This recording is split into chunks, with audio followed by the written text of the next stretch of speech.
Good morning, Indiana. Welcome to Who's Left This Week, the unapologetically progressive Sunday morning news and politics show for Indiana. My name is Scott Aaron Rogers, and I'm broadcasting from Bloomington. Another big week in the news as the U.S.-Israel war in Iran has entered its third week. There were primary elections in 3 states on Tuesday, new developments in the Epstein files, and a whole lot of Indiana news to discuss in the back half of the show. We've got a couple great guests here with us to have those conversations. But first, a little help from you if you can. This is an independent media project. We don't paywall content. We don't have advertisers. And we certainly don't have any billionaire benefactors. Only individuals like you keep this thing going. It is a foundational principle of Who's Left and the Progressive Indiana Network that we do not hide valuable information behind paywalls in the middle of a political crisis, even to our financial detriment. So please, if you find value in this work, and it is a lot of work, go to progressiveindiana.net and subscribe at the paid level. It's only $5 a month or $50 a year to help us build the progressive media infrastructure that will pop the right-wing media bubble in this state. And if a paid subscription isn't in the cards for you, that's okay. You can still subscribe for free. And you can help out by liking and sharing on social media, commenting, leaving reviews, providing feedback, and forwarding our content to your people. You get us when you can. Mostly, we just want you here in this community of Hoosiers dedicated to making the state and its government work for all of us, not just the elite few. Please join us. You can follow me on Blue Sky, Instagram, and Threads at who'sleft.us and on Facebook, TikTok, and YouTube at Who's Left. Progressive Indiana Network's handle is the full spelled out name on most sites, but on Blue Sky and TikTok, it's PIN Indiana. Please help us grow with a follow wherever you're at and tell the others. Let's build a radically democratic Indiana together. Now, let's welcome our guests. First, up in Fort Wayne, first time on the Sunday morning show with us, there's House District 81 candidate Sharon Wight. Sharon, welcome. Good morning, Scott. Good to have you here. Glad to have you for the Sunday show. Yeah, I'm excited to be here. Excited to talk about one of my favorite things in the world, current events. They're coming at us fast and furious these days. So, especially with this war thing, it's good to have a veteran with us to discuss these topics. And we've got Chuck Gill, Navy vet and vice chair of the Hancock County Democratic Party. Chuck, welcome back. Hi, Scott. Sharon, thank you for having me on this morning. Looking forward to a good conversation. So glad to have you both with us, and glad to have all of you out there live watching on Facebook, YouTube, and of course at progressiveindiana.net. So let's go ahead and get into this thing. And of course, we've got to start with the big news of the week. And as it has been the big news for the last couple weeks, war on Iran. So this week, as you know, things are bad. Especially when old Foghorn Leghorn, Louisiana Senator John Kennedy is apologizing. He expressed regret for a U.S. strike that killed 175 people, mostly children, at an Iranian girls' school after President Trump suggested, incorrectly, that it was actually an enemy misfire. Trump has been lying his ass off and running cover all week, referring to the conflict alternately as a war and as a little excursion. A little excursion is an afternoon ziplining when your cruise ship docks at a port of call, not an armed confrontation that has now killed over 2,000 people across the region, including American troops. Trump said he's willing to accept more American deaths to finish the job, and he got just that, the military announcing a refueling aircraft crashed in Iraq, killing 6 service members. The administration is now weighing sending more forces to secure Iran's nuclear stockpile, and they've already deployed 2,200 Marines to the area after a secret briefing that spooked Democratic senators into warning Trump is on a path to a full ground invasion. Meanwhile, Iran's new supreme leader, Mojtaba Khamenei, made his first public statement this week, vowing vengeance, while Israeli Prime Minister Benjamin Netanyahu threatened to remove the younger Khamenei as well, saying strikes will continue to try to give the Iranian people the space needed to take to the streets. In addition to continued strikes on Iran, Israel is also reportedly planning a massive ground invasion of Lebanon, where nearly 800 people have already been killed and 800,000 displaced. Chuck, let me have your perspective on this war as we enter the third week as a Yeah, this has been kind of a tough one because the fact that there's this conversation on whether it's a war or excursion or whatever the hell that even means. The fact that our own, Congress didn't decide to step in, didn't decide to reassert their control over the idea of the president starting a war and keeping us engaged in it. They could have ended this almost straight out. However, defer to the chief. To the God King. He knows what's going on. Well, he doesn't. He doesn't have a bloody clue what he's got us started into. And this is the exact. To me, this is like Iraq all over again post 9/11. I mean, it's the almost exact same circumstances. Oh, well, they're doing this, or well, we're going to accuse them of that, or whatever. Iran is one of those nation states that you can't take you can't underestimate them. Because they may not have a lot, but they know how to hurt things pretty bloody quickly, and we're seeing that as things are going along. I'm sorry, I'm trying not to go off on a huge soapbox here, but yeah, this is as a veteran, having been in those areas, I know what these sailors and what our forces are going through right now, and the impacts of this are going to go on for decades afterwards, even if we find some way to get ourselves out of this mess quickly, which I don't see happening. And they seem to, like you said, they underestimated Iran. Like, if you go back, let's talk about this war versus excursion thing, right? Technically, we haven't formally declared war in this country since World War II. We've had a whole hell of a lot of excursions between then and now. Korea, Vietnam, Iraq twice, Kosovo. I'm forgetting, Panama, Grenada, whatever. Like they're all over the place. But if our service members are dying, it doesn't matter what you call it. And Iran is much more capable militarily and more populated and more powerful than any of those other places we just mentioned. Mm-hmm. Absolutely. And that's the thing of it. I mean, when you look at all the things we've done, we didn't even declare war after 9/11, although we called it the global war on terror, which, global excursion on terror. And again, I come back to, okay, one of the generals had talked about where this is a major combat operation. That is probably more apropos, so to say, of what's actually transpiring. But some you hit on just a second ago about we're moving Marines into position. If you are mobilizing a expeditionary unit, that means it's about to get real ugly real fast, because those aren't folks you just say, oh, just go and be in the area.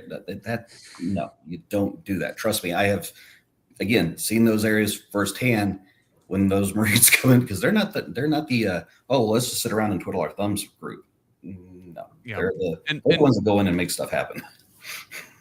And Sharon, Netanyahu says this is to give the Iranian people space to go out into the streets. I don't know. If I'm an Iranian, I'm certainly not going out into the streets while there are bombs falling.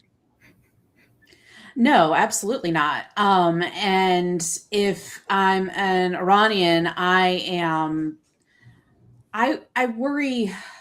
Going back, I was a teenager when Iraqi freedom happened. And there were all of these conversations when I was a teenager about, sleeper cells in the Middle East and, radicalizing people. And I don't see how this action doesn't just continue to do that with another generation of people from the Middle East. Mm-hmm. I am not someone who is at all versed in military action. I was raised by people who were pacifists. My dad did serve in the Army, but he served in the Army during the early 1980s when we just didn't have a lot going on, and most of his service was in Augusta, Georgia. And he was a ROTC kid, so he went directly into being a captain. Never to my knowledge, deployed.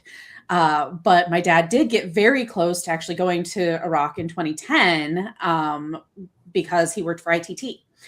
And I remember even at that point being scared that my father was going to be going to Iraq, because even though things were relatively from the outside, quote unquote, stable at that point, again, remember, I have very little military knowledge.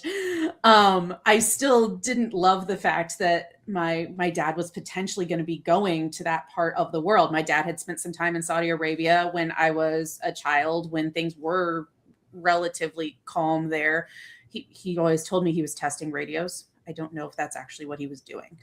To this day, my dad passed away in 2010, which was, I think, a big part of the reason why he didn't end up going to Iraq.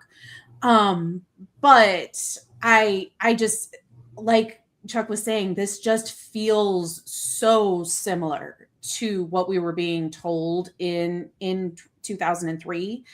And it begs the question of what I have been saying for 3 weeks is, why are we even doing this? This didn't seem necessary right now.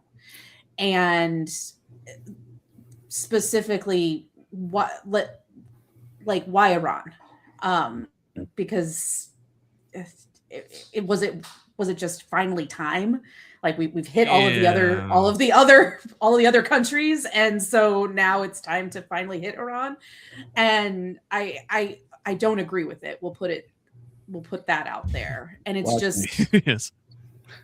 Well, Sharon, and answer your question as to why, it's because Netanyahu tricked Trump into doing this crap.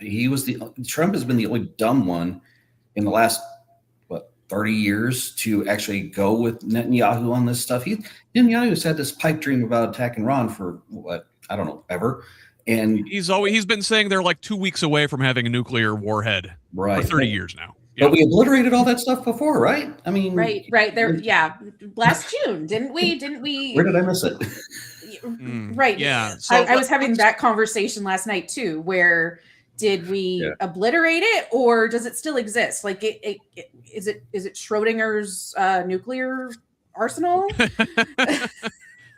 Well, apparently it is. Look at I want to zoom out and but beyond the battlefield and talk about this sort of international consequences of this burgeoning world war that we've got on our hands here. So on Monday, President Trump and Russian dictator Vladimir Putin discussed ending both the Iran and Ukraine conflicts. Yet simultaneously, Russia is supplying Iran with intelligence and the locations of American troops and equipment.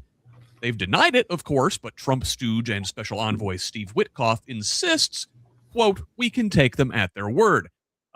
Russia has actually come out ahead in all of this chaos, with sanctions on Russian oil lifted thanks to rising fuel prices worldwide.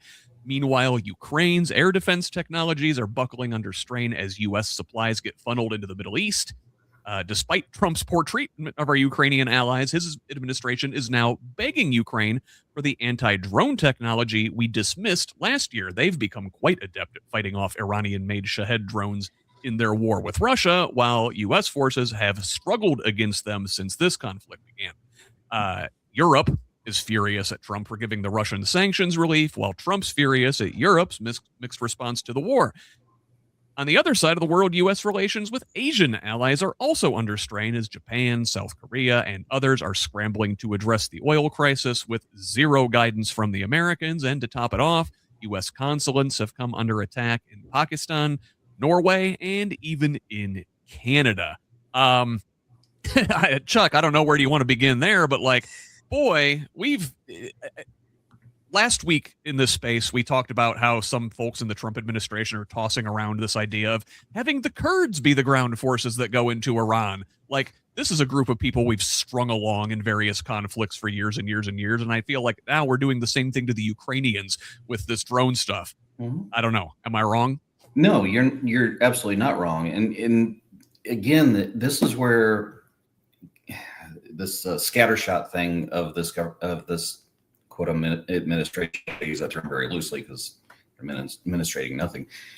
The idea of discounting our allies has been something Trump has done from day one, almost hour one, because he doesn't see anybody that doesn't follow his exact lead as an ally. So he's made a point of saying, well, Ukraine, you don't know what you're talking about. I know better than you are. And that fits his, and that if you look at it, it fits his persona because he knows everything about everything. So when you look at the drone strikes and where Ukraine can offer us some practical inside knowledge on how to deal with these things, our people should be taking advantage of that and saying, hey, cool. Now that you're giving us this information, let us help you fend off this more, the Putin moron. But again, Putin has played Trump like a fiddle, just like Netanyahu. Putin has been able to say, if you could get rid of my sanctions, I'll be nicer. And yet what does he do? He applies more force. And again, it's this, counterintuitive.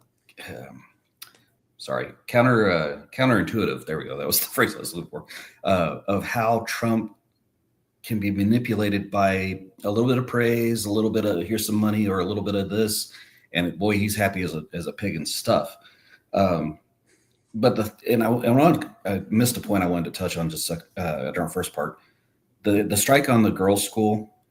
This is one of those things where we screwed up. I mean, and I'm not advocating that we're human, we err. I get it, but no other state has those weapons.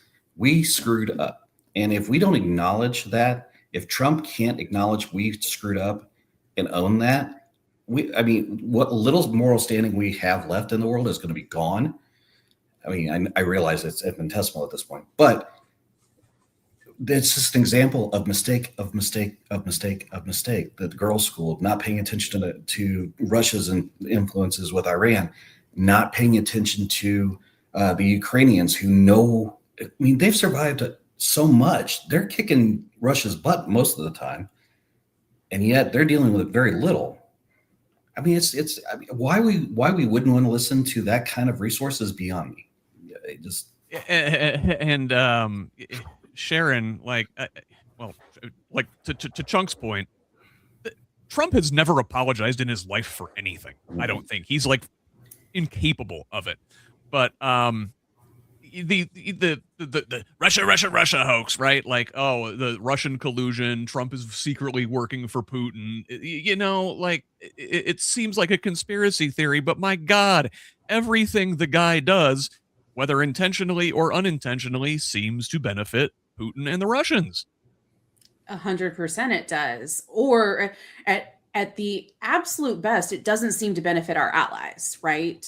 Going back to what Chuck said about our moral standing in the world, if we keep referring to our allies, and I question on the regular if we even have our allies anymore, because we are constantly doing things that fly in the face of all of the tradition that we have established over, in some cases, the last 250 years, in other cases, closer to the last 100 years. But a lot of what we are doing is completely abnormal and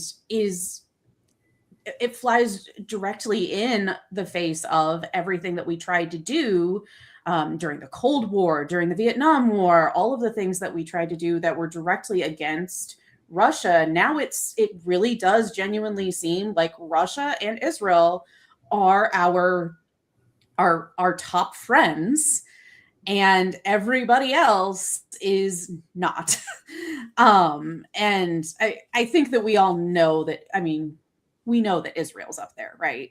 We absolutely know Russia is the quiet part that we haven't quite said out loud, like saying things like we trust, or we can take Russia at their word. The fact that that's a sentence that is even being uttered by a member of the administration in 2026 is, I'm not sure I have a strong enough word for it.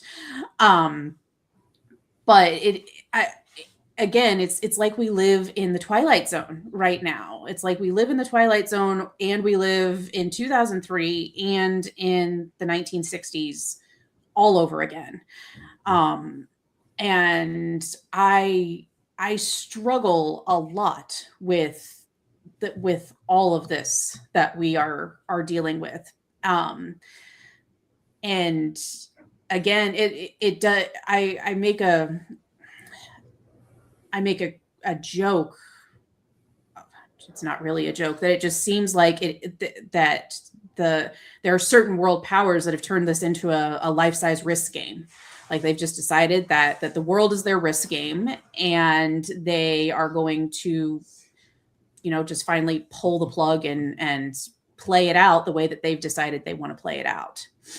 Yeah, and in many ways, I think we're sort of looking at this thing through old like nation state lenses, and these folks, the Russians, the Israelis, the Saudis, there are nodes within those countries that are part of a large international organized crime ring, and they've with all the money that is involved, they've sort of superseded the nation state as the entities with the most power in this world. So most Americans, I think, are spared the horrors of war, and it seems like we in a way can like tune it out because we're so removed from it. It never happens on our soil, but we've been at war since, it seems like on and off forever. And, we can tune it out until the economic pain starts to come home, right? And the Trump administration badly underestimated the war's impact on the Strait of Hormuz, through which 20% of the world's oil passes, and also a lot of the world's chemicals that are ingredients in fertilizer, which is very important as we go into like planting season here. And energy prices have spiked globally. It also doesn't help that Israeli airstrikes hit Iranian oil facilities, causing toxic oily rain to fall over Tehran, even angering the U.S., who asked Israel to back off hitting Iran's energy infrastructure. Meanwhile, the U.S. struck mine-laying vessels in the strait. Iran targeted the infrastructure of U.S. Gulf allies, including data centers in the Emirates and desalination plants in Bahrain. And for the first time since the war started, Iran appears to have conducted a significant cyber attack against a U.S. company. Iran's escalated attacks on regional infrastructure and transport networks have sent energy prices soaring, and while dozens of countries released some 400 million barrels from their strategic reserves, crude prices have barely budged. All of this comes as energy and food prices in the U.S. already surged in February, and that's before any of this Iran fighting even kicked into gear. So, listen, Sharon, if you want to look at this from a completely selfish standpoint for most Americans, oh, I don't care what's going on over there. Well, you're going to care. It's going to hit you in the pocketbook. If it hasn't, I mean, it should have hit you already when we watched gas jump literally, 70 cents, 80 cents a gallon in the last 2 weeks. Going to that news about the oily rain that rained over, that goes back to the moral standing that we were talking about, right? Because even if you want to make the argument that you don't care what happens to Iranians, if you want to, which we're not making that argument, but even if you wanted to make that argument, you cannot discount the fact that eventually is going to make it into the environment all around the world. And so that is a moral failing of those strikes. That is a environmental failing of those strikes. And that is a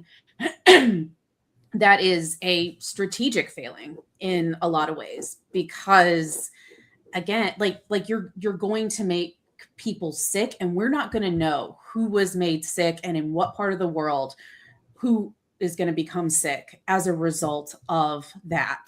It's going to take decades, just like we've seen in the fallout from the dropping the nuclear bombs in Japan and Chernobyl, and the different things that we've Vietnam seen, and Agent Orange, right? And yeah. Exactly. It takes decades for those things to rise, and then there's these big questions of, well, why do we have this spike? Well, it's something that happened in the environment, and no one's going to track that. I do find it the only amusement, if I can say amusement, I've gotten out of all of this is the cyber attack that I've heard about is apparently the Iranian military they've either threatened to do it or they've already done it, where they are going to start wiping credit card debt. That is, and I don't know how much of this is true, but there is at least the very least a rumor going around that because they have access to data centers, because they have certain access to American data infrastructure, because we have some of that overseas, they might start wiping some of the American credit card debt. And, you know, if with everything going on, if you can find even like the slimmest of silver linings in anything, I guess that is it. That's one way to turn the tide and get the folks on the home front, you know, to question loyalties. Chuck, I want to read one more thing here, and then I'm going to toss it to you. So, you know, kind of along those lines, you know, with the economic fallout, and all that. Some, you know, you need someone else to blame, right? If you're feeling it, and God, you know, God forbid, the Iranians start wiping out credit card debt, you know, people are going to look at them as the good guys. So, well, Trump, the administration can't possibly have that, and so this week we're starting to see, you know, things coalesce around the development of this narrative of an internal enemy. So, on the home front, violence erupted as a Lebanese American attacked a synagogue in Michigan after losing several family members in Israeli airstrikes on Lebanon. Fortunately, only the attacker died, though some first responders were treated for smoke inhalation. Meanwhile, at Old Dominion University in Virginia, a gunman there, who had previously been convicted of supporting ISIS, walked into a classroom and shot and killed an ROTC instructor, Lieutenant Colonel Brandon Shaw, before students in the classroom took down the shooter. All of this occurred as inflammatory rhetoric from Republican lawmakers poisoned the discourse. Representative Andy Ogles says Muslims don't belong in the U.S. Representative Randy Fine compared Muslims to dogs, and Senator Tommy Tuberville, perhaps the dumbest man in the Senate, and with Markwayne Mullin leaving, you know, it's pretty much running away with this thing. Tuberville shared a post calling all Muslims the enemy. Now, New York Mayor Zohran Mamdani said he supported peaceful protest after last weekend counter-protesters at an anti-Muslim rally planted IEDs. The timing here raises uncomfortable questions, with a Trump administration full of liars and Russia sympathizers and Putin's documented history of orchestrating false flags. Can Americans, Chuck, even trust that any of these incidents are organic? I would, on a gut check feeling, I would say no. And the reason I say that is because in different spaces, there are threats that are some organic, some that are state actor driven. The cyber attacks that Iran is carrying out, that was on, you know, Stryker Medical, which that's a huge impact on U.S. operations. There have also been threats to, utility infrastructure that they're trying to infiltrate and trying to cause chaos with that. So, and then to say that some of these other, the spurring of this anti-Muslim, anti-foreigner, anti-everything, not us, which again, we could get into a whole other debate on that whole topic. But the fact that you have sitting congresspeople espousing some of the most bigoted language that one can use. And I'm sorry. I mean, I don't care if you dislike somebody or not. There's just certain things that are not permissible, period, end of story. And we should be better than that. And for a long time, we were our better selves. But now that Trump has enabled these people to be their worst selves, I mean, you're seeing, I've seen so much in this year that just totally fly in the face of everything that I have ever learned or believed of myself as an American. And the fact that all this is happening, they're kind of grouping people together. And I wanted to touch on this part of saying that, if you say all Muslims are bad or all of these people are bad or all of that people are bad, okay, why? What's your end purpose of that? And that's just to create fear, to say, hey, I have the solution because we're going to get rid of these quote bad people. Well, how has that worked out thus far? I mean, we've got internment camps in our country of our own citizens, resonating back to World War II with the Japanese internment camps then. I mean, Sharon drew a perfect comparison between what is happening post either lead up in or ending of World War II and into some of our subsequent issues. We as Americans had, we're a young country. We've only been around for 250 years. I mean, we're challenging countries that have been around for thousands. And we keep thinking we're going to tell them what to do. No. And they're going to come back and when you challenge somebody's deeply held feelings, or like this gentleman that did the assault at ODU. I mean, I worked literally right near ODU's campus at a wastewater treatment plant. I mean, right literally down the road. So that hit home for me.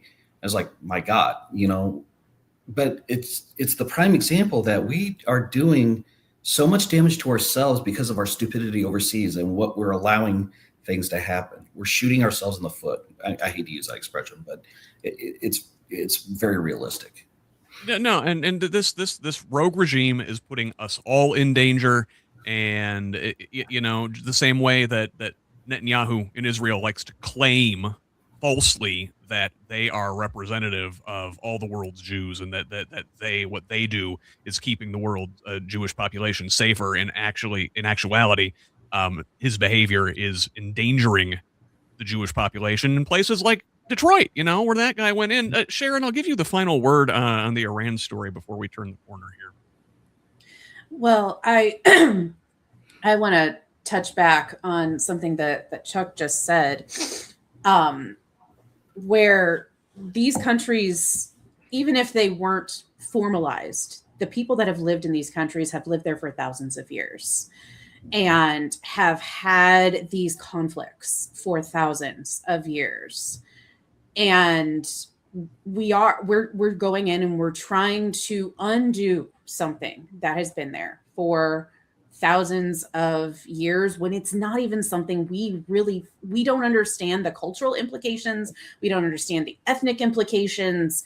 We don't understand the religious implications. And we're trying to go in and make demands when we don't even understand the demands that we're making. And that is quite possibly the fundamental issue here, is that we're going in and we're trying to put our thumb on this issue when we don't even fully understand it. And in some ways, I think we've decided we don't want to understand it. And that is just such a huge issue. And one thing that I know that we had wanted to get to that I don't think we have time to get to, is the religious aspect of this from the American side, which we have seen in the news, that we're seeing that Pete Hegseth and others are basically trying to bring forth the Armageddon of Revelation. And not fully understanding what they're actually doing. Well, I guess we'll have to leave Iraq there, or wow, geez, or we'll have to leave Iran there. But again, this touches every aspect of American life. Like with the economic fallout from this thing is rippling through American household. Fuel prices spiking, fertilizer shortages are going to drive up food costs come this summer. Well, the Trump administration is actively undermining any affordability agenda. They're suing California over fuel-efficient vehicles during an oil crisis, deprioritizing a bipartisan Elizabeth Warren, Tim Scott housing bill passed by the Senate in favor of the vote-suppressing, quote, Save America Act. And even this week, they settled with Live Nation over monopoly abuses instead of actually prosecuting them. So if you're hoping to catch a concert this summer to escape the chaos, well, you're getting gouged there, too. So inflammatory rhetoric targeting Muslims distracts from the fact that Trump's undermining working Americans at every turn while his billionaire buddies in California spend to protect their exorbitant fortunes from a proposed wealth tax there. Sharon, I'm going to come back to you here. Am I seeing this right? Do Trump and his MAGA allies want us mad at everybody else but them while they are actively picking our pockets? It's true what it seems like, right? Now, the Live Nation one really is humorous isn't the right word, but it's the one that I have, because a very well-known MAGA sympathizer, Kid Rock, has been known to go against Ticketmaster, go against Live Nation, sell tickets on his own platforms because of the price gouging practices that these companies do. And yet this administration is not following in the footsteps of someone who is a known MAGA sympathizer. That makes absolutely no sense. It literally seems like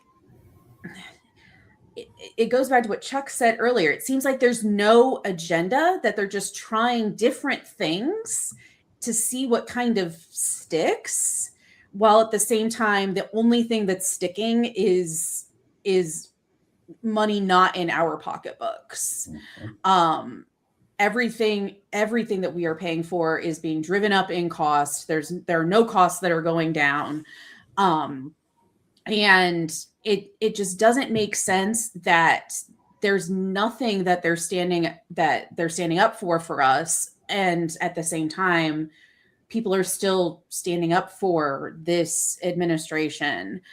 I also found it incredibly interesting that they passed that Senate passed the House affordability bill that is going to have issues in the House. It's like it goes back to a fundamental issue, I think, that we've been seeing in Congress for a long time, where they're not working together. They're not engaging in both bipartisanship and bichambership. And they're not functioning. And Chuck, I don't know, like, to what Sharon spoke about,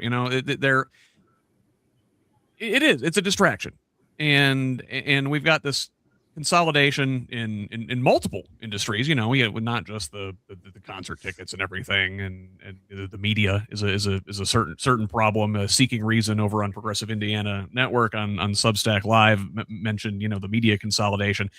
It's you got a handful of people just sort of consolidating everything. We've got the same sort of oligarch problem developing here that they have over in Russia, and when you have consolidation and monopoly, individuals like us have less purchasing power, and everything's going to be more expensive.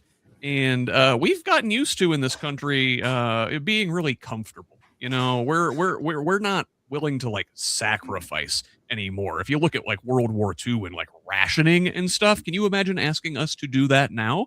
People would be they wouldn't know what to do with themselves. Absolutely. That's a very interesting point of that. We talk about disconnection with the everyday, where folks may not care what's happening overseas, but look at the direct impacts and results. Energy costs, electrical costs are going through the freaking ceiling, but that's also due to a multitude of problems. You have certain companies being taken over by private equity firms that are jacking things up left, right, and sideways, and the government's not blocking those things like should be. You have the oil impacts that are affecting not only fuel prices, but it's going to affect darn near everything else in the environment or in our and the whole economy. Everything has to be transported. So much of what we have here is transported by a truck. Yes, and exactly. So add your fuel cost, to everything. Well, yeah, 100%. And then look at, okay, they want to build more houses, right? They're talking about we want to build. Okay, hold up just a heartbeat. One, transportation. You've got to get lumber from point A to point B. Well, if diesel is over $5 a gallon that I saw yesterday, okay, that just jacked up the cost of framing. Not to mention the infrastructure to build for water, sanitary, electric lines, fiber communications. All of those things are going to be impacted. Just like, I mean, if they think that 2020 was bad, I hate to tell them it's going to be worse now, and it's going to be worse for a lot longer. And this is a bad situation setting up in the utility space because there are a lot of mandates that are kicking in 2027 that, again, is kind of going unnoticed, and what that is going to do to the landscape of prices and affordability. So it is a huge, huge conversation that's getting manipulated, I guess is probably. Yeah, and we'll talk about the electric utilities and that a little bit more on the Indiana half of the show. But I want to move on because, you know, amidst all this, there's still like elections going on this week. So I mentioned Trump's reticence to push forward the housing affordability legislation while prioritizing the deceptively named Save America Act. Senate Majority Leader John Thune is resisting Trump's demands to push it through, while on the other end of the Capitol, House Speaker Mike Johnson is convening a GOP meeting to discuss election year strategy and figure out how to retain the chamber despite their poor record and anti-incumbent sentiment. One California congressman switched to independent after his district was redrawn, recognizing the Republican brand is toxic. But will it matter? And will this year's general election be conducted freely and fairly? Trump continues to stoke election conspiracies, and this week the FBI seized 2020 election records in Arizona, just as they had previously done in Atlanta. Now, still, like I said, actual elections happened this week in Mississippi, New Hampshire, and in Georgia, where one Trump-backed candidate and a Democrat advanced to a runoff in a special election for Marjorie Taylor Greene's old seat. Lots of candidates involved in that one. And finally, in election news this week, 85-year-old South Carolina Congressman James Clyburn announced in a change of heart that he will seek re-election this November. After all, and I'm going to start there at the back, and we can sort of work our way back to that. I'm tired of these geriatric Democrats sticking around too long. It's time to turn over things to another generation. We do not need to be sending 85-year-olds back to the house. We need to be sending them to a home. and Sharon, I will start with you there. Yes, it is. Even just their home, they deserve to, take a nap. And they have served their country well. It is incredibly frustrating that this is something that keeps happening. And I feel like one of the questions that we aren't asking enough is why. I mean, I think there's all kinds of theories as to why it keeps happening, right? There's pension theories, there's healthcare theories, there's potential that they want to continue to make a change. They feel like they're the only one that can make the change, whatever. And then there's the possibility that they're scared that once they leave, things are going to come back out about them that they don't like. Like those are a pile of the different theories that could potentially exist. And it is just, as someone who is almost 40 years old and feels like the people who are a little bit older than me and certainly a little bit younger than me have not really gotten to start having our chance because these individuals will not leave. It's just incredibly frustrating, especially because they don't have a good thumb on technology and how technology impacts day-to-day lives, how economic growth really is impacting day-to-day lives of individuals. Who knows the last time some of these kind of elder individuals have even regularly lived in the places that they're supposed to represent. And these are all issues that I just find to be so significant and just incredibly frustrating. And there's a reason why there's a retirement age for everybody else, right? It's because it gets to a point where you can't make decisions effectively. And I saw that earlier this week and I was incredibly frustrated. It's like like our words are going into deaf ears.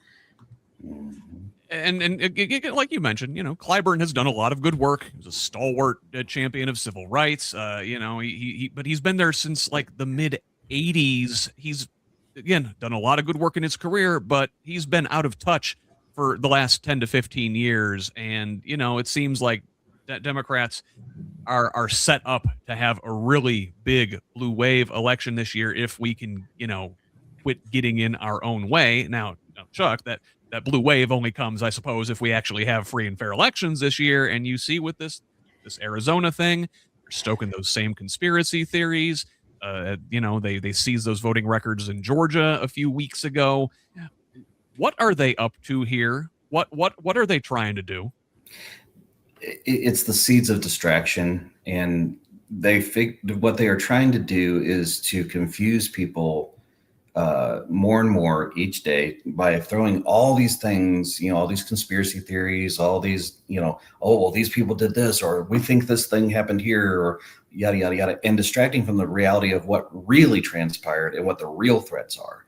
We know Russia attempted to interfere in our elections. We know that. I would not put it past that Iran and Russia might not team up to execute some kind of false flag operation moving into, the midterms. Right now, anything is possible. But I will say that the federal government cannot take over state elections. There's just not a way to do that. So I think we could, and we need to say that more and more so people understand the reality of what can or can't happen. But going back to something that Sharon was saying about, these people have, served forever and a year, but we can fix that. And I think that's where our next generation is really starting to resonate. Like some of our more progressive, our progressive candidates are saying we need term limits, let it set at 8 years or 12 years, whatever makes sense. I mean, pick your number. I would say no more than 12, but that's just my personal opinion. But there has to be a transitional phasing to bring new ideas in, or we're never going to change where we are, because where we are is where we've been. And it's because of these folks that will not let go and hold on to these outdated methodologies. I mean, that's why I'm excited about what's his name? Oh, guy who just won, or who's in the runoff race there in Georgia. Anyway. Yeah. Army vet. Sorry, my brain's or Harris. Sorry, Harris, yeah. I had a brain fart. Sorry, It's the vet thing. It happens. But I'm excited because he's bringing a new energy. I think that will be very interesting if he wins, because he's an Army vet. He has a very strong platform. I think that is the right energy that is needed in that race. Now, if we can just start duplicating that along all these other lines, we will start getting somewhere. So, yeah. So, I guess I want to turn the corner. One of the reasons we're expecting a wave election this year is because people across the political spectrum are upset about the Epstein cover-up. And there was a bombshell investigation this week by the Charleston Post and Courier, which verified key details in the story of a woman who accused Donald Trump of abusing her as a 13-year-old girl. Meanwhile, prison guard Tova Noel, who was on duty the night Epstein died, has come under scrutiny after being flagged by Chase Bank for thousands in suspicious cash and Zelle deposits to her account in the months leading up to his death. The largest payment of $5,000 occurring just days before he died. Another inmate on that unit told the FBI he overheard guards discussing a cover-up on the morning of the convicted human trafficker's death, with one saying, quote, "If he is dead, we're going to cover it up." Speaking of cover-ups, House Oversight Committee Chairman James Comer let slip in a Fox News interview that Trump's first administration ordered an end to an investigation at Epstein's Zorro Ranch in New Mexico in 2019. Comer's committee this week hosted Epstein's accountant Richard Kahn for a closed-door deposition, who claimed he saw no red flags in Epstein's spending, but one Democratic lawmaker in the hearing, Suhas Subramaniam of Virginia, says Kahn revealed at least one Trump accuser has received money from the Survivor Fund managed by Kahn. Elsewhere in corruption news at Trump's DOJ, congressional Democrats are demanding for an investigation into a troubling pattern of legal wins by Attorney General Pam Bondi's defense attorney. Brother, Chuck, what? Just the cover up never ends. The scandal never ends. It seems every week there's a new revelation. This network goes deep. I don't like Epstein had his fingers in like all of the various threads that are coming together now to deliver us to an authoritarian America. Oh, absolutely. And I mean, it's overwhelming. The amount of just atrocities sounds like such a inadequate term for all this that has gone on and has been allowed to go on or been covered up for. I mean, the fact I had a malfunction with the idea that this information is there about the guards saying we're going to cover this up and we're going to do all these things, or it never happened, and yet they call it unsubstantiated, but yet there's records of it. Now, I mean, again, make it make sense. And all these other things are happening to take the eye off the ball of what these crimes that were committed. And I've said it for a long time. I don't care, Republican, Democrat, I don't care. If they did the wrong things, if they hurt children, take them out, be done with them. Now, I know there's supposed to be a criminal process and community corrections and those kind of things. I'm a little bit more hardline when it comes to that kind of context. I think that people that do those things or hurt animals should be dealt with in a very straightforward type of reality. That's just me. Just put them in the general population and let nature take its course. That's a fair idea. I like that. But anyway, it's and I kind of think about like what would if my daughter went through something like this, God forbid. I know where my instinct as a father would be. I can't understand why these people that have children do not understand this. I can't process that. I just have no way to do it. This whole thing is so twisted and messed up, and like we talked about a couple segments ago, I mentioned the vast authoritarian criminal organized crime network with nodes in Saudi Arabia and Israel and Russia. And well, look, Epstein had contacts that are part of that network in Israel and Russia and in Europe. And I don't know, Sharon. I hate to sound like a conspiracy theorist, but I can't help but feel like it's all tied together. You stole my line. That's exactly where I was going to go with this. It seems way too convenient, especially like especially looking at the connection right now that the US government seems to have with Israel specifically, and the connection that Epstein had with Israel specifically, because we know that Ghislaine Maxwell and her father had a direct connection with Mossad. Like, that is not a conspiracy at all. We know that connection existed. And so it is,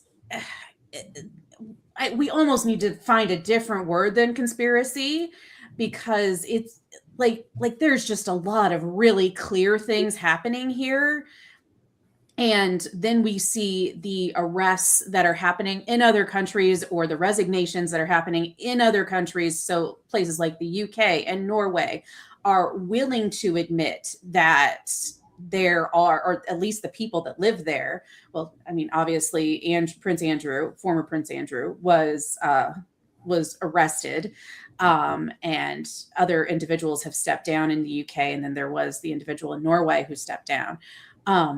And so, like, things may not come out from the United States, but I think that we're going to start seeing more coming out from these other places where and this goes back to U.S. morality, right? We have claimed the moral high ground for so long, which again, going back to the fact that we're only 250 years old, not really that long. But we've claimed this moral high ground, and now we are not claiming it anymore. And I actually want to go back to something we said in the last segment, where we were talking about how long certain individuals have been in office. Some of these individuals that have been in office for 40, 50 years, that's 1/5 of this experiment, which to me is just absolutely insane, and probably a big part of why things like Epstein have been allowed to happen, and why we're seeing some of the fear that we're seeing from some of these older generation individuals, because they're really genuinely afraid of what is going to come out, even if it was ancillary. I allowed this to happen. I maybe didn't take part of it, but I definitely allowed it to happen. Yeah, it's a big club, and we ain't in it. And I think we're all starting to realize that, and we are pissed at the big club. Let's turn from Trump's corrupt DOJ to his corrupt DHS. So it's a mixed bag this week at the Department of Homeland Security. The limited DHS shutdown continues with no end in sight as Democrats and Republicans remain at odds over funding conditions. It's mostly affecting TSA and folks at airports at this point, because ICE and Border Patrol were well funded in last year's big stupid bill act. So on the positive side, a federal judge limited ICE's use of crowd control devices in Portland, ruling that federal officers must identify themselves and stop using excessive force like pepper balls and tear gas on nonviolent protesters. Now, immigration detention cases have also declined amid the Trump administration's minimal pullback from their hardline tactics that they had been using in Minnesota, but that's infuriating his MAGA allies, who are lobbying Trump to keep deportations at an increased level. Down in Texas at Camp East Montana, the sprawling tented concentration camp, detention center, a new contractor has been awarded a no-bid contract to operate the facility after outbreaks of tuberculosis and measles, as well as 3 deaths that have occurred under previous management. Sharon, did I slip by saying concentration camp there? I don't know if you did. It certainly has certain historical parallels, doesn't it? And on top of that, I actually, an article came across my social media feed last night as I was thinking about what we were going to be discussing today. And apparently in ICE detention, there is supposed to be a limit on how long children are in ICE detention. It's supposed to be 20 days. And there are more than that's still so long. Right. Exactly. And there are more than 900 children that have been there for more than 20 days. And this is a decades-long legal settlement. And when I saw that, apparently, one of these children is someone who has severe autism, is a young man who has severe autism. I saw this. Yeah. And is just, as someone who I live my life as a disability advocate first, that just broke my heart. And children shouldn't be in detention camps anyway. We saw that with the little boy with bunny hats back in February, who still was in detention camp for 2 weeks? And got sick because he was a little boy among, all kinds of new germs and stress and depression because he was away from mom and dad. And so I realize I'm getting away from your actual articles here, but all of this is just cruel. It is just absolutely cruel, and goes back to, again, we keep using the word distraction this morning. And this is either another thing that is a distraction either from what they're actually doing behind the scenes. And I hate to call it that because it is so intense and so serious, but they're throwing so many things at us that we just can't we can't keep track of all of the terrible that is going on. And this one hits me particularly hard, everything to do with DHS and ICE, because I went to a high school that had a very significant immigrant population, and I loved it. So to think about the people that I might have gone to high school with being impacted by this, it's just it is really it's really hard. And the fact that people are still advocating for deporting people when they also don't seem to understand that those people tend to be the ones that do the jobs that Americans don't want to do.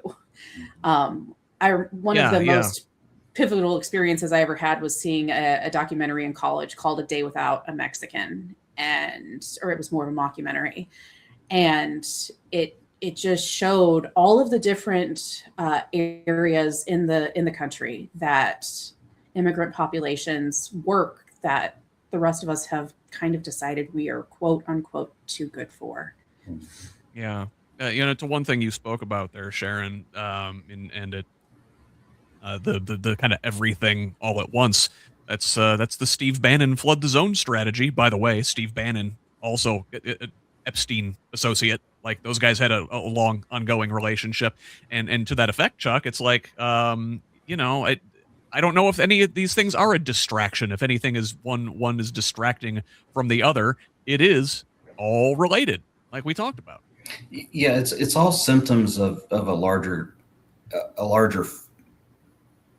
failure, I guess is about the best term I can bring to it. Because I kept thinking about when as Sharon was talking about all these topics, we have forgotten a very fundamental portion of who we are and what was enumerated in the Constitution of and justice for all.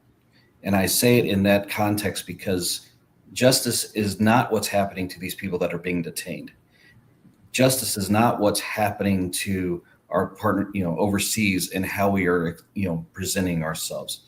We're basically taking even the thought of fairness and being humane, just being human in the fact of understanding other humans' lives and struggles. We've taken that and thrown that completely out the window.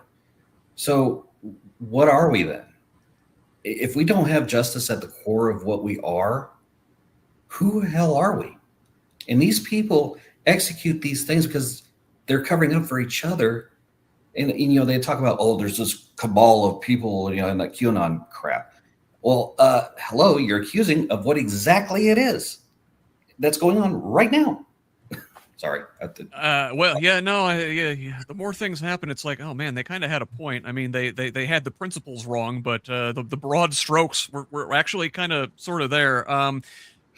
You mentioned, Chuck, that the and justice for all, and it really was it always just pretty words? There was never justice for all, right? It was always mostly just justice for the select few with a nice veneer. And to that effect, I wanted to sort of touch on who has actually had justice for them, and it was the tech oligarchs and the rich and the plutocrats and the Gilded Age and those folks, going back, the aristocrats, the landowners, the slaveholders, always justice for them, right? Well, a couple quick notes before we turn the corner here, and these are sort of related to what we're going to get into once we start talking about Indiana. But from a little bit ago in the election section, we mentioned Mississippi is one of the states that had primaries this past week. Well, also in the Magnolia State, the Department of Environmental Quality there approved a controversial project when Elon Musk's XAI company won a permit for the Colossus 2 data center powered by 41 methane gas turbines. Community members and environmental advocates are opposing it, citing hazardous air pollution concerns in South Haven. That's the community in northern Mississippi there. Meanwhile, in other tech news, Anthropic is suing the Trump administration over a Pentagon blacklist designation that would require defense contractors to certify they don't use Anthropic's Claude AI models in their work. This move came after Trump threatened the company for refusing to allow their technology to be used for mass surveillance and autonomous weapons systems. You know, like I said, big club, we ain't in it. Chuck, Elon Musk, perhaps the biggest member of the big club. The man's nearing $1 trillion in net worth. It's insanity. Yeah, insanity again. When it seems like it kind of pales in comparison with this guy and his, just his ability and just the net worth that he has. But one thing I wanted to hit on with this Colossus 2 project with the methane gas turbine generators, the negative impact it is going to have to disadvantaged communities is, or just in not just them, but also the environment as a whole. I can't begin to describe how bad this is going to be, and it's solvable. This is the other dumb thing that I can't get around. If they want to build these generators, okay, fine, do it, but put in air pollution control systems. There are chemical scrubbers that, and I will attest to this, that we use in wastewater treatment all the time to eliminate H2S production and off-gassing of methane and nitrous oxide and all these things. That is an easy fix. Put it in place. He's got more than enough money to do that 1,000 times over. And it would reduce that threat to the environment, those threats to those people, to the people that live in those areas dramatically. But yet that thought isn't even being talked about. Oh, just let them do what to do. And you know what kind of neighborhoods they're putting these things in, right? They find folks who don't have the resources to necessarily push back and stand up for themselves. South Haven as a community is like 40% black. This is, in northern Mississippi, which is just across the border from Memphis, Tennessee. In Memphis, he's got another data center there powered by like these methane generators right in a black neighborhood, is causing, massive air quality concerns there, getting people sick. Sharon, when are we going to tax these billionaires out of existence? I wish I knew. This goes back to the thing that we've said a couple times, where it just seems anymore like the cruelty is the point. Like, it just seems like they keep trying to figure out different ways to become more and more cruel. And anytime, like Anthropic a couple weeks ago, I was like, okay, cool. You're fighting against the Pentagon by saying you're not going to allow this, and then you're turning around and you're suing them, which it's complicated, right? Because I can kind of understand why they're doing it from a certain perspective, because if they're quote unquote blacklisted from the government, then that makes it difficult for them to do business in other ways. It makes them look worse, et cetera, et cetera. But also, you had really good press when you said that you didn't want your LLM model to be used in the process of bombing people. And so you had really good press. So to turn around and then do this, which is going to give you not so great press for at least a certain subset of the population that's paying attention. Maybe it's the subset of the population that you want to pay attention. I don't know, but it is. I was very much cheering on Anthropic a couple weeks ago, and now I'm frustrated with them. Well, it's costing them money, right? Still got to take care of the shareholders, just as any of these other companies do. Right. Like, hey, we don't want to do that. We still want to do bad stuff for the Department of War, but we don't want to do that bad stuff for the Department of War. Right.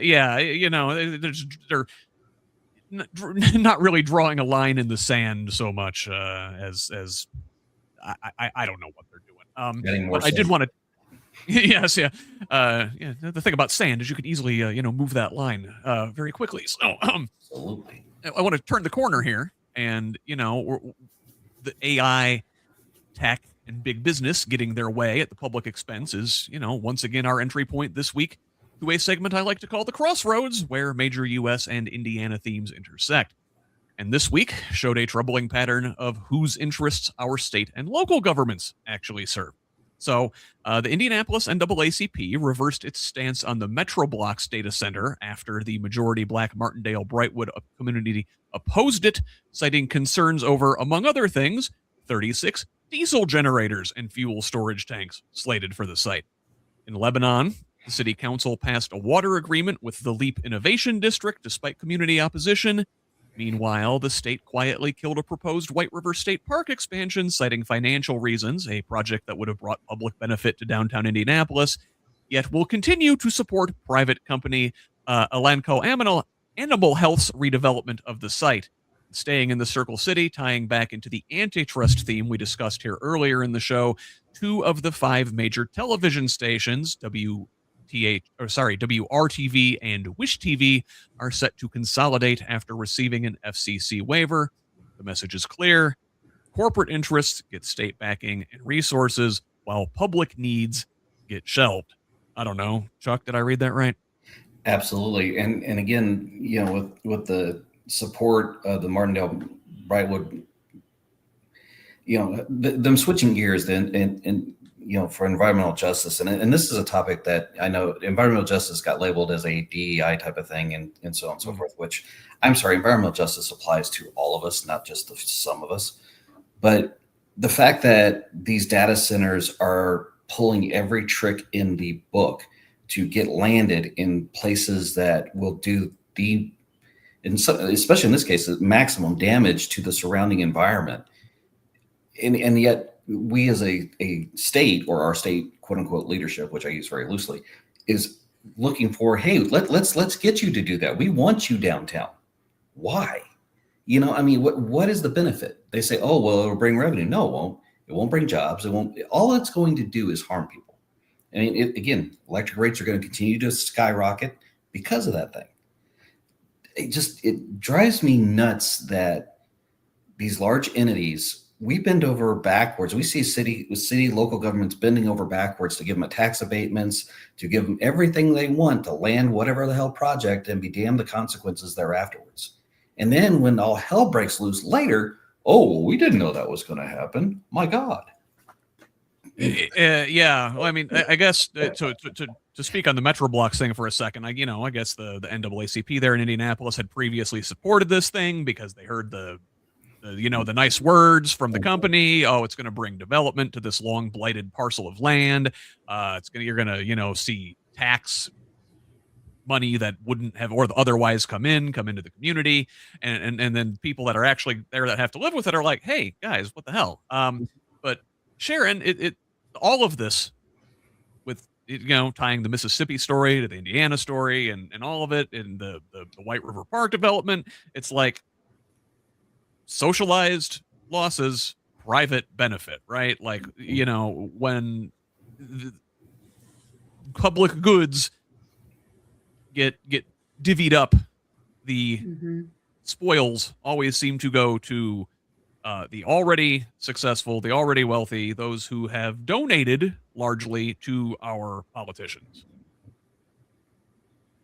Absolutely. And I actually want to touch on the Wish WRTV story, because that happened in Fort Wayne over 20 years ago. That happened in 2005. I was actually working as an intern at Wayne TV the spring that happened here in Fort Wayne. And so I saw the impacts of what happened kind of at a personal level, but also as it's been now over 20 years, I've seen how it has very much changed how Fort Wayne does news. You're not getting that diversity of thought that you were getting. And it goes back to antitrust and monopoly that we were talking about, where when you're not getting diversity of thought in your news and you're getting the same stories, like literally it's effectively the same stories at 4:00 and 5:00. And when you're getting those same stories over and over again, it's just like, the folks that watch Fox News for hours upon hours at a time, or watch CNN for hours upon hours at a time, that starts to sink in. And that not having that diversity of thought, really, there's a reason why we had antitrust in place and why we didn't want monopolies in place. And that seems to be something that the people who are running our economy have forgotten. Well, maybe they haven't forgotten about it. Maybe that's something they want because they've decided that lines their pockets. But it is definitely something that is becoming more and more problematic, it seems, year after year. Yeah, 100%. And, this isn't the first time this has happened in Indianapolis. CBS 4 and Fox 59 are owned by the same conglomerate. Now, I can't speak to Circle City Broadcasting and what their politics are, the company that's putting RTV and Wish TV together. But, you've got these big local TV conglomerates like Sinclair, like Nexstar, that have a political agenda that often lines up with the far right. And, speaking of the far right, let's talk about another place where kind of national and Indiana politics intersect. And, just as Christian nationalist extremists like Pete Hegseth and Mike Huckabee crusade in the Middle East, our own little crusader, Attorney General Todd Rokita, was on a rampage this week. Out in Iowa, that state rolled back the ability of local governments to enact gender identity protections with a new statewide ban. They follow Kansas, where a judge declined Tuesday to pause enforcement of a new state law that invalidated driver's license and criminalizes bathroom use for transgender residents. Well, this gives Todd ideas. And according to Alexandra Vacha at the Substack publication Transitics, Rokita is preparing to revoke trans people's documents just like his Midwestern compatriots. Now, ironically, an Indiana federal judge's abortion ruling last week could theoretically expand abortion access in other red states using the Religious Freedom Restoration Act, yet Rokita is suing to keep Indiana's near total abortion ban in place. But wait, there's more. Haitian nationals in Indiana fear deportation as their temporary protected status hangs in the balance. The Trump administration is urging the Supreme Court to revoke that status, and Rokita posted on social media, it's called temporary for a reason, seemingly mocking their plight. Finally, Rokita this week also pushed back against a court effort to halt a student ID voting ban before the 2026 election, determined to keep student IDs off the list of valid voting identification. So, pattern is clear. Rokita is using his office to advance a Christian nationalist agenda at the expense of vulnerable communities, be it women, immigrants, the trans community, or young voters. I don't know, a real grab bag of trash from our Attorney General this week. Sharon, where do you want to begin? There's so much there. I think where I'm going to begin is I just really love how so many of our legislators like to legislate from social media these days. It's that is just absolutely delightful. It's great. I really am, as someone who had to make certain moves as a result, certain health moves as a result of Roe v. Wade being overturned for herself. I'm watching what's going on with abortion rights in this country very closely, because obviously I want women's health to be something that's taken care of. And so it's interesting that that could potentially overturn or expand abortion rights in other places. One of the things that people seem to forget is that we have religious freedom in this country, and that means all religions. This does not just mean Christian religion, and that is something that people seem to forget, and that's also freedom from religion. And so I really hope that this does stand, because as someone who moved forward with getting a hysterectomy in part because of Roe v. Wade being overturned, I don't want that for other people. And as far as all of the anti-trans legislation that we are seeing across this country, it is disgusting.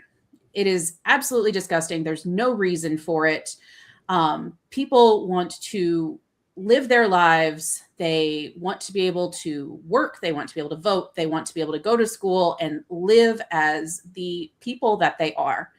And I am so sick of seeing such a small subset of the population be constantly under attack as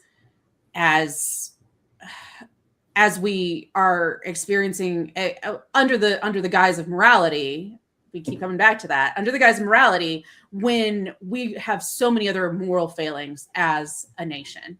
And Seriously. So the fact that this just keeps being a conversation is so absolutely disgusting to me. I'm going to end this on the note about temporary protection status. We have allowed these individuals into our country. There was a reason why they needed to come in the first place, whether it was because of hurricanes, whether it was because of corrupt government. The fact that we keep threatening all of these people from other places to take away their protection status, it goes back to the cruelty is the point, and it's just incredibly frustrating. Yeah, Haiti is not exactly the kind of place you want to get sent back to right now. I think I saw a story. I didn't put it in our notes this week, but there's a story that whatever government they have there right now, and it's always a crapshoot. And that there's a long history of why it's unstable in Haiti, and a lot of it has to do with the U.S. government. But there's their government and U.S. contractors are now like drone bombing folks in Haiti. And something like 1,200 people have been killed, including a lot of children. So yeah, Rokita wants to send these people back there. What an ass. Chuck, it's like he like to what Sharon was saying, he's always on social media. It's like government by trolling. This is not the way to I mean, he's not a legislator, but this is not the way to govern. Tee off on this tiny little man, please.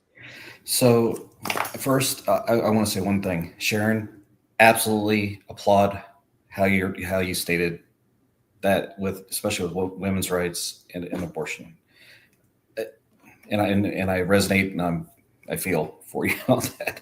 The second part, Rokita is a tiny individual, and the reason I say that is because you can see this in how he's attacking anything and everything.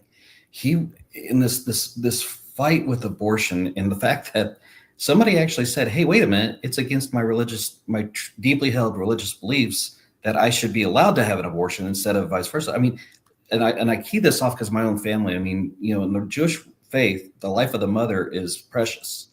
Now, if the mother's life is in danger, okay, yes, health care should be administered without question, without fail, full stop, end of story. But if this schmuck has his way about it, we already have a horrible track record with maternal health and maternal death rates and fetal death rates due to this. And this is just if he wins this particular argument, that's just going to continue. So it really begs the question: if you're going to be pro-life, okay, pro-life of the mother, be pro-life of the family, be pro-life of the kid once born, for God's sake. I mean, I'm going to hold on that one because I could go off on that for a while. But this guy, again. And again, Sharon hit it beautifully. Freedom of religion should be recognized across the board. If you're Jewish, Muslim, pagan, heathen, take your pick, whatever. It shouldn't matter. Everybody should be entitled to believe what they need, what fits their truth, right? And it goes the same for trans people. Everybody should live their truth regardless. And it's not up to us to say you're wrong or I'm right. That should, humanity exists on a spectrum, and we should embrace that spectrum instead of demonizing it. And that's what these guys do. They demonize how humanity is on a large. And it's just absolutely the whole party of small government branding really falls apart when they want to legislate your bedroom, your doctor's office, and your bathroom stall, right? Like and okay, well, it doesn't end with the Attorney General's office, right? So even as Indiana's schools struggle under financial pressure, Fox 59 this week highlighting the concern of parents and staff in Rush County fearing cuts in the face of mounting deficits there. State officials are putting resources into expanding Christian nationalism into public education. Secretary of State Diego Morales announced a statewide voter registration and poll worker recruitment initiative with Turning Point USA's high school branch, Club America.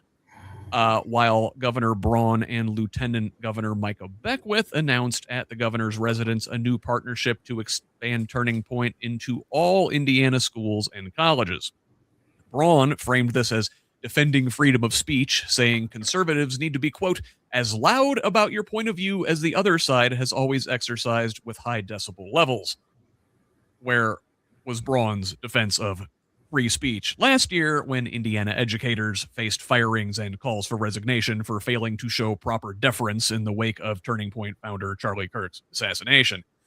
Chuck, I mean, again, the irony, right? The free speech warriors, free speech for thee, but not for me. Or yeah, no, you're hitting it dead on it. I mean, the hypocrisy is freaking. I mean, it's so thick you can choke on it because. Sorry, I got to frame this. Charlie Kirk was quite possibly one of the most objectionable human beings I can point to in recent history.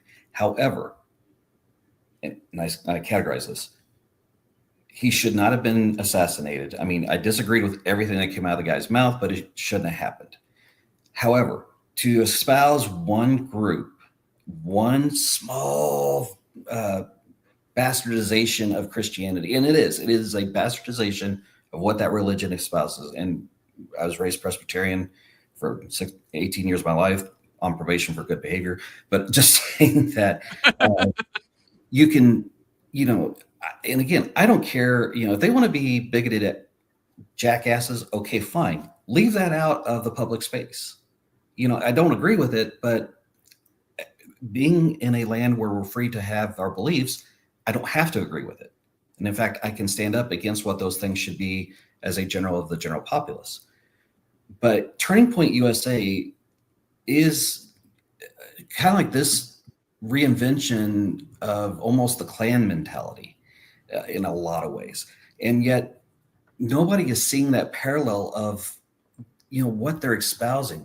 They're espousing this homogeneous, almost eugenics type of construct in starting young in our schools, for God's sakes. They're starting in high schools, but I guarantee they're not going to stop there. They're going to try and bring it through the entirety of what's left of the public education system, which let's face it, they're trying to dismantle that every which way they can. Sorry, going off on tangents. They go hand in hand though, right? They do. It's almost like an octopus where it's reaching around all the tentacles into various areas all the time. And it's, we've got to be aware of these things and knock these things down, because if that goes forward, I fear for our future in so many ways. It's not even funny.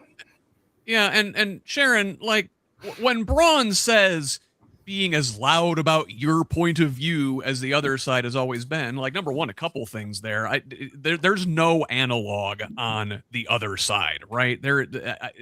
I think they like to suggest that, teachers, by very nature of being college educated people, are somehow indoctrinating our children into being accepting and quote unquote woke, right? But there's no like democratic or liberal political organization operating in schools the way they want Turning Point to operate. And when he says to be as loud about your point of view, what he's talking about is basically sanctioning hate speech. At least that's how I think of it.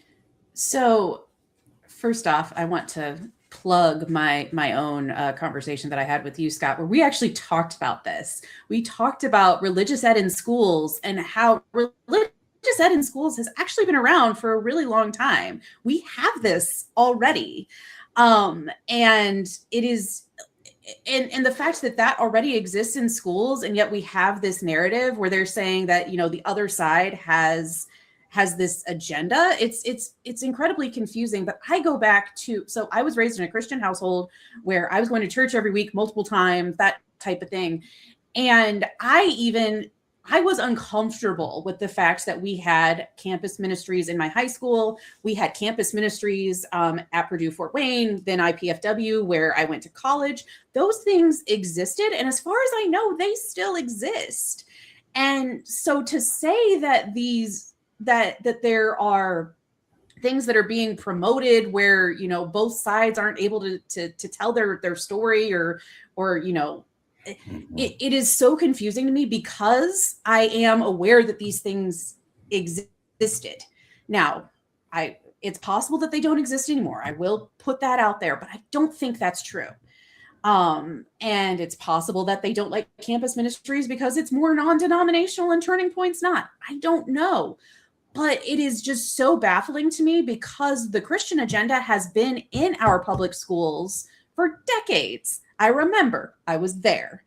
And so it just is so, it's so baffling to me that now we feel like we have to step it up to this additional organization that really is total hate speech and just not inclusive at all. And I do want to offer a little disagreement to what Chuck said. I think Erica Kirk might be worse than Charlie. I think Erica Kirk might be worse. Totally fair point. So, well, yeah, let's. One of the things about this announcement with Mike Braun the other day is like there wasn't a whole lot of teeth behind it. Some of the other red state governors where they partnered with Turning Point are like threatening legal action for schools and districts that don't comply. Braun was more like, well, there should be political consequences and we should vote out those school boards, right? Well, just as Braun did not go quite as far right as some of his GOP counterparts in these other states, he also had a busy week hedging his bets on other fronts. He declined to sign a bipartisan needle extension passed by the state legislature, allowing it to become law without his signature rather than committing either way. On affordability, Braun held a press conference touting early results from Indiana's new energy cost approach, utilities meeting benchmarks, rate reductions, and investigation into major investor-owned utilities, and some short-term relief from NIPSCO up in the northern part of the state. But Democrats were quick to point out that GOP legislators shot down every amendment during the session that would have codified real accountability, right? Worth noting, those same utilities are among the biggest political donors in the state, particularly to Republicans. Meanwhile, as the Iran conflict drives Indiana's gas prices up more than any other state, we already have among the highest gas taxes in the country, thanks to a 7% use tax on top of the excise tax. Braun wouldn't commit to eliminating the use tax, as Democrats have long pushed for, but he wouldn't rule it out either. And while he's touting affordability on one front, he's proposing to turn I-70 into a toll road, charging drivers over $15 to cross the state in a passenger vehicle and $84 for semis, with tolling set to begin in 2029 to fund a $6.5 billion highway upgrade. Affordability, it seems, as just about any issue with this guy, depends on which direction Braun is facing at any given moment. Sharon, he doesn't seem to want to commit. This guy has had a very successful political career, not standing for anything. Yeah, any Hamilton fans will be reminded of Aaron Burr when it comes to Mike Braun. The I-70 toll road very much disturbs me because there are enough roads that can be used as alternatives that people will just use instead, and those roads are not set up to be used in the way that they will be used. And it's just an additional tax on some of the most vulnerable populations in Indiana. I have family. Most of my family lives down in Terre Haute, Indiana. If they want to get to Indianapolis, they have to take, I think it's I-40, or they have to take I-70. They definitely have to take I-70 for at least part of it. And like I-70, to get to the airport in Indianapolis, you have to take I-70 for at least a little bit of it. And it is just such a major thoroughfare. That seems so intensely expensive, first of all. And it just, let's just take a step back even. To put the infrastructure in, to put a toll road in, how much is that going to cost us? Because it's not like toll booths are free. It's not like tolling systems are free. And then you have to pay theoretically people to man those systems. So where is that money It's all gonna come automated from? now. They've done this down in Oklahoma. I had to go down there last year at one point. It's all by camera now, which raises surveillance concerns even bigger problems as well. Yes, you know, exactly. But I mean, either way, like that's still infrastructure that hopefully doesn't exist. And I have a major problem with that, again, because we are the most heavily taxed gas tax in the country. You can go up here in Fort Wayne. It's pretty easy to go to both Michigan and Ohio. And if you happen to be going to either one of those places, you see gas drops considerably. And if you happen to be going to one of those places, you fill up if you are on the other side of the border. And so this is either going to lead to people not using Fort Wayne as the Fort Wayne, good heavens, Indiana as the crossroads, or it's going to lead to alternative modes being taken and roads that aren't meant to be used for that purpose being used for that purpose. And, additional maintenance having to be done to those roads. Yeah, they're going to push that burden down onto like local streets and smaller communities, and so it's robbing Peter to pay Paul, right, Chuck? And the whole thing, that's what Braun is doing with these things. He's like, oh, we're going to have affordability here, but over here we're going to charge you more. I mean, like, I don't know, shit or get off the pot, dude. Well, the problem is that there's a couple things, and so. Sure. Again, hit the exact right point. If they tax I-70, I'm going to tell you right now, State Road 9 and US 40 are going to go nuts. And that's going to, and I look at this in the way of Hancock County, that is going to affect Greenfield. That's going to affect Fortville. That's going to affect Mount Comfort. All these different places that, let's face it, we're a rural country, or a rural county.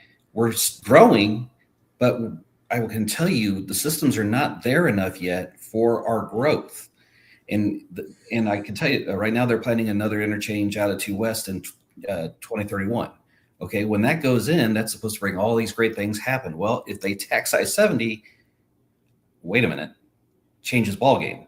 And then here's the other point as far as the toll roads and stuff. You got transponders, you've got humans that have to work all those systems. How is that going to work? And how is that going to be funded? And for how long? For what exact purpose? So and then where does that data reside? Does it reside in secure servers where it should, or is it going to be put in, hey, data center, hold this. Oh, wait a minute, that's owned by China. Oh crap, what are we doing? Yeah, sorry. Again, Iran, if you're listening, wipe our toll data. Yeah, no. It goes back to that Russia comment. It's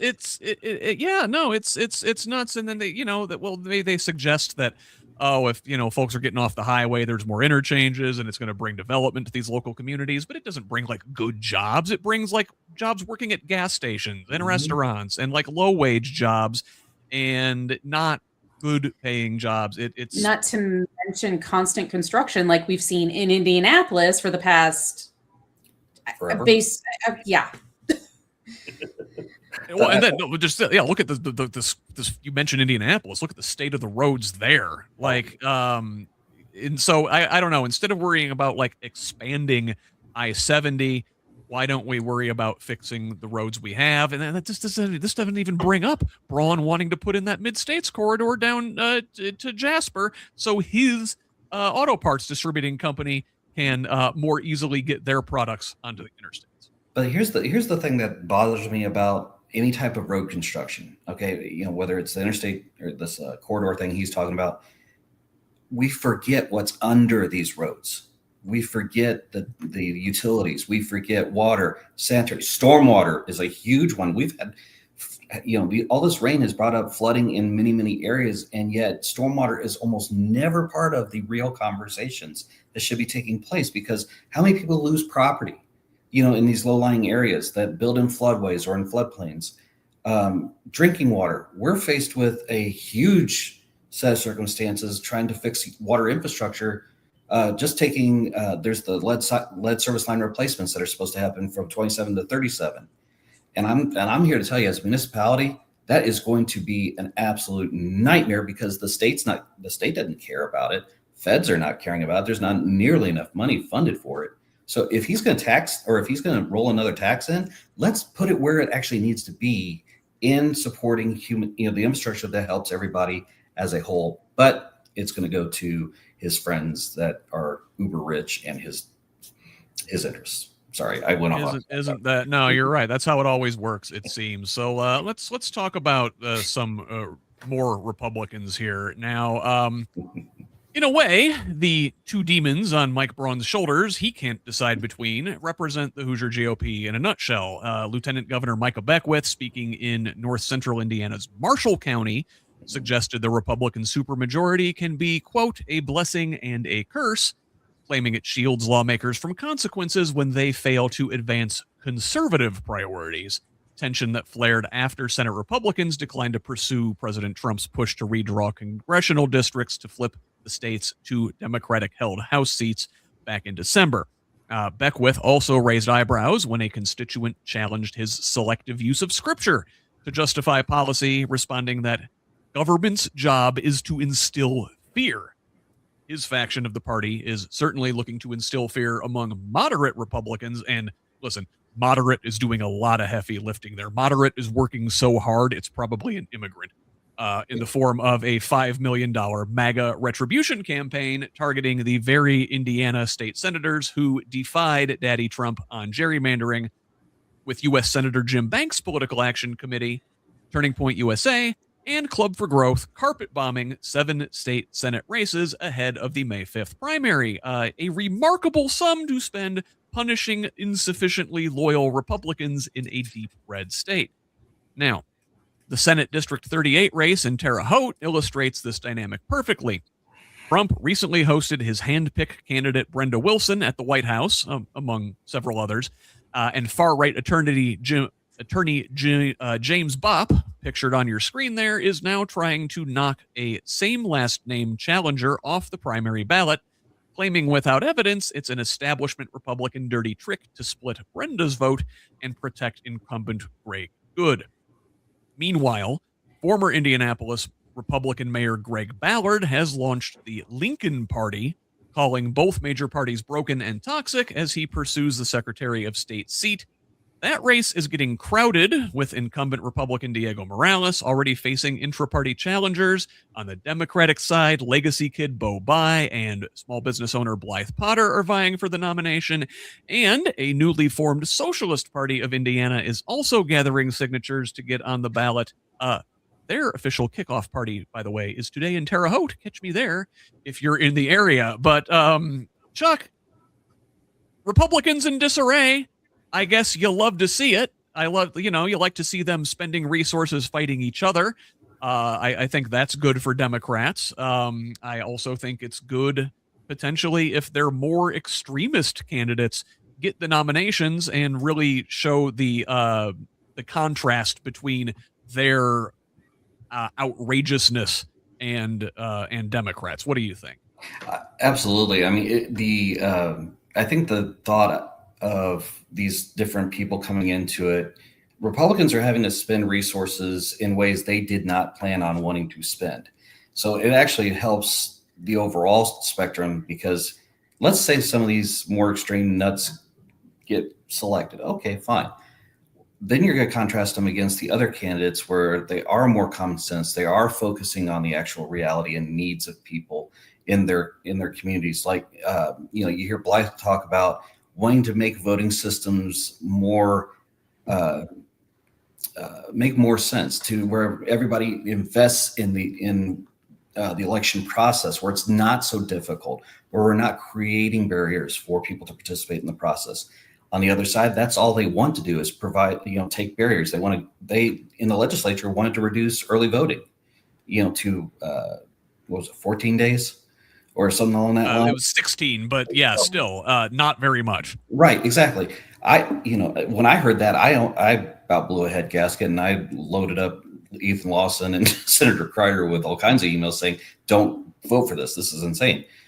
But the point is, they're trying to create an environment where it's harder for us, the general people, to guide our government, whereas the more intelligent side of the fence is wanting to make it easier for all of us to participate in the system. And that is what needs to be highlighted dramatically as we go forward.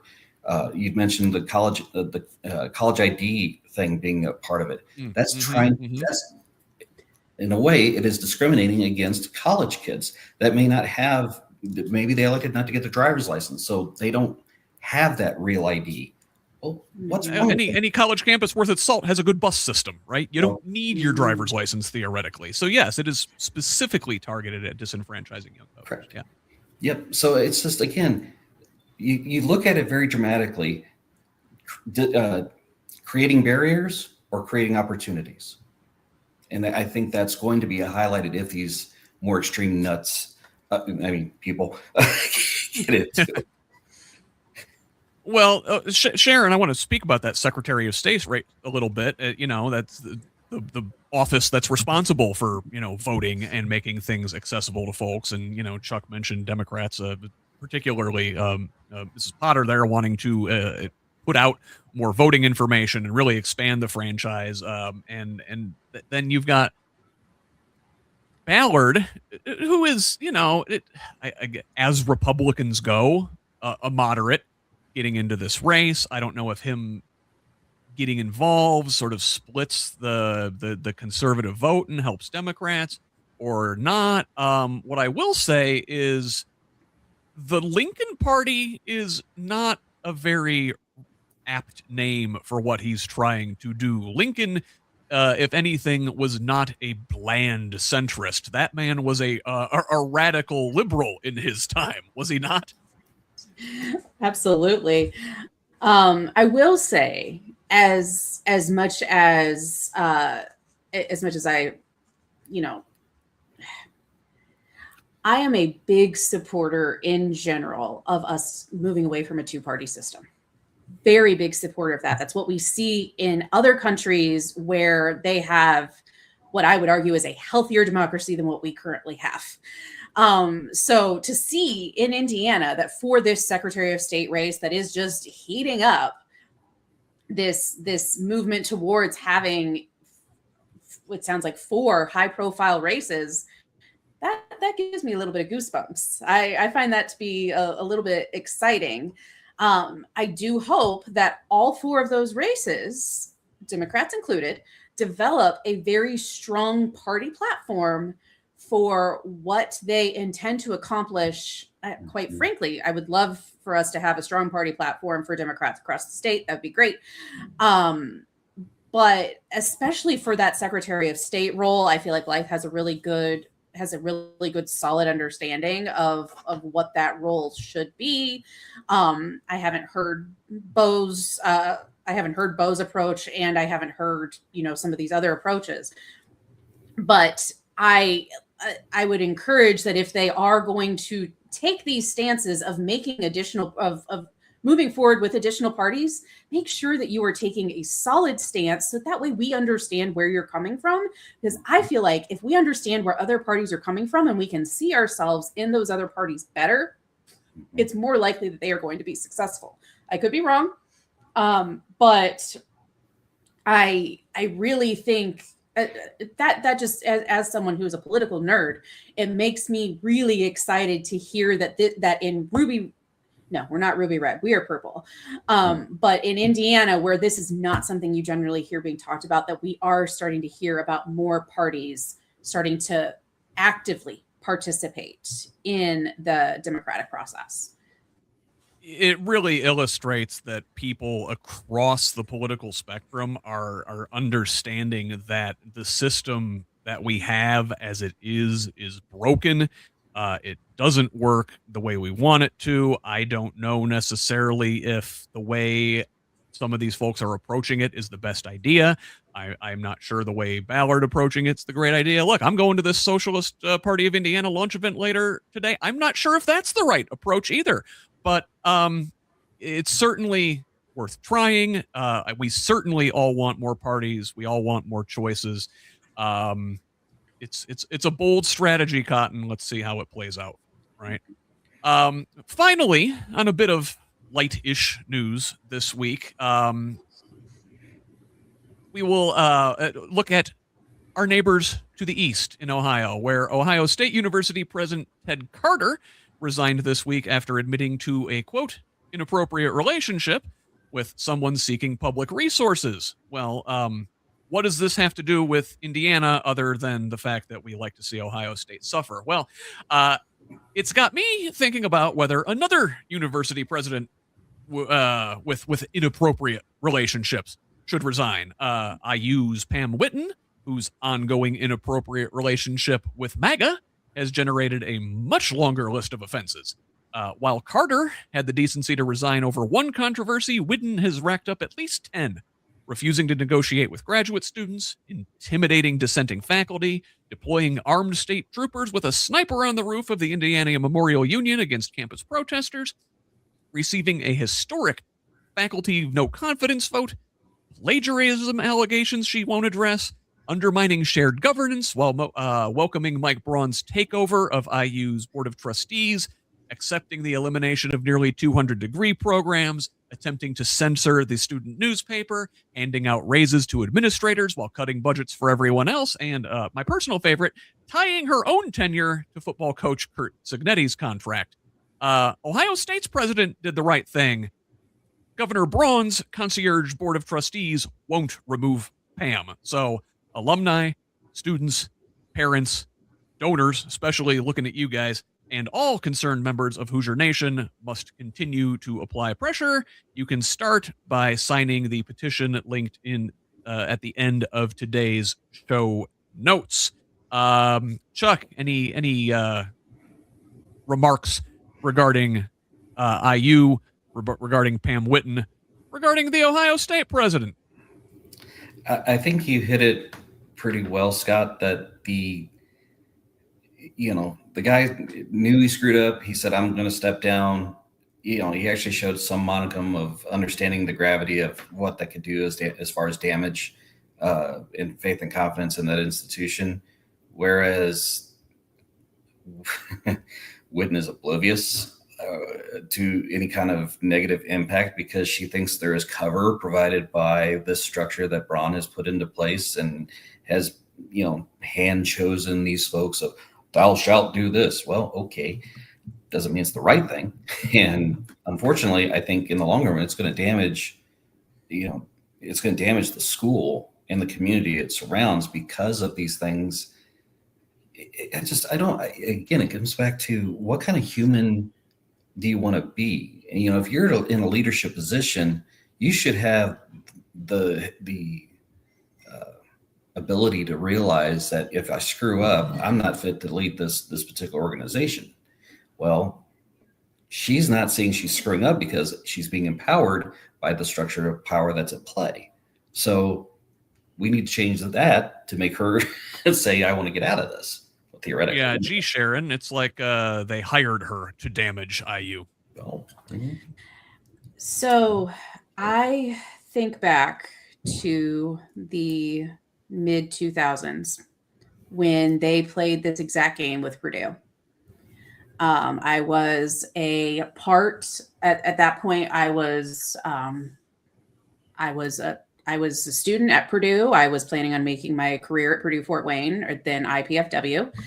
And they did the exact same thing where they made it where the governor got to appoint the board of trustees to Purdue University. And then lo and behold, Mitch Daniels got appointed as president at the end of his tenure as governor. And then everything about Purdue, in my opinion, changed. At least at the Purdue Fort Wayne campus. I don't know about at the West Lafayette campus, but at the Purdue Fort Wayne campus, it changed, including the name. It happened over the course of several years, but it definitely went from a place that I personally love to a place that I barely recognize. And I see that happening now with IU, but it's going to happen at a much more detrimental pace because there are so many IU campuses across the state of Indiana. And I don't know how those are going to be impacted as a result of everything that is happening. But I remember when I started seeing this movement of they were going to allow IU's trustees to be appointed by the governor or by the governor's office at IU. And it is something that had I been in office, I would have adamantly voted against, because I've seen how it's impacted Purdue over the last 14, 15 years or so. And I don't want it to happen to IU.